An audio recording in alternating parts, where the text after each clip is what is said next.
Welcome to crime news. Madhapur police station పరిధిలోని ఇనర్బిట్ mall వద్ద drugs విక్రయిస్తున్న 23 ఏళ్ల ఐటీ ఉద్యోగి షేక్ మహమ్మద్ను పోలీసులు అదుపులోకి తీసుకున్నారు. ఐటీ రంగానికి చెందిన ఉద్యోగులనే టార్గెట్గా చేసుకుని ఈ మూట డ్రగ్స్ విక్రయాలు సాగిస్తున్నట్లు పోలీసులు గుర్తించారు. మహమ్మద్ వద్ద నుంచి ₹1,00,000 విలువ చేసే 7 గ్రాముల MDMA డ్రగ్స్ను మరియు ఒక మొబైల్ ఫోన్ను స్వాధీనం చేసుకున్నారు. ఈ కేసులో పరారీలో ఉన్న డ్రగ్ ఫెడరల్ అమీర్ రహీం మరియు వినియోగదారుడైన మధు కోసం పోలీసులు గాలిస్తున్నారు. నిందితులపై NDPC యాక్ట్ కింద కేసు నమోదు చేసి కేసు దర్యాప్తు జరుపుతున్నారు.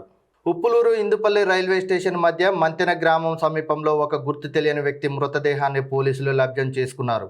పోలీసుల ప్రాథమిక వివరాల ప్రకారం మృతుడి వయస్సు సుమారు 30 నుంచి 35 సంవత్సరాల మధ్య ఉండవచ్చునని అంచనా. ఈ ప్రమాదం ఆగస్టు 23 ఉదయం 9:30 సమయంలో లేదా అంతకంటే ముందు జరిగి ఉండవచ్చునని పేర్కొన్నారు.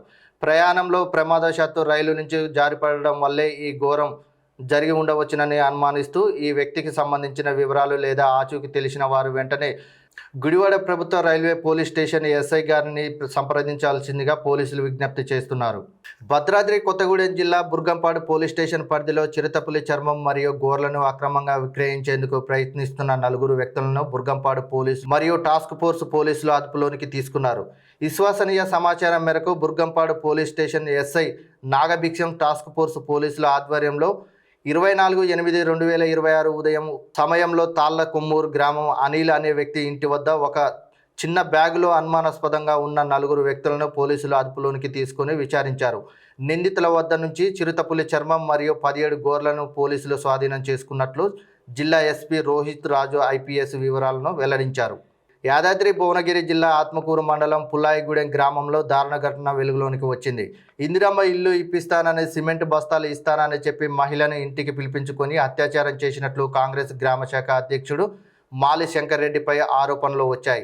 ఈ ఘటన విషయంపై బాధితురాలి భర్తకు తెలియడంతో గ్రామ పెద్దల సమక్షంలో పంచాయతీ నిర్వహించినట్లు సమాచారం. అయితే పోలీసులకు ఫిర్యాదు చేయకుండా బాధితులు ఆమె భర్తను బెదిరించినట్లు ఆరోపణలు ఉన్నాయి. కేసు పెట్టకుండా ఉండేందుకు బాధితురాలి కుటుంబానికి 1/2 ఎకరం భూమి ఇస్తానని గ్రామ పెద్దల ద్వారా రాయబారం పంపినట్లు సమాచారం.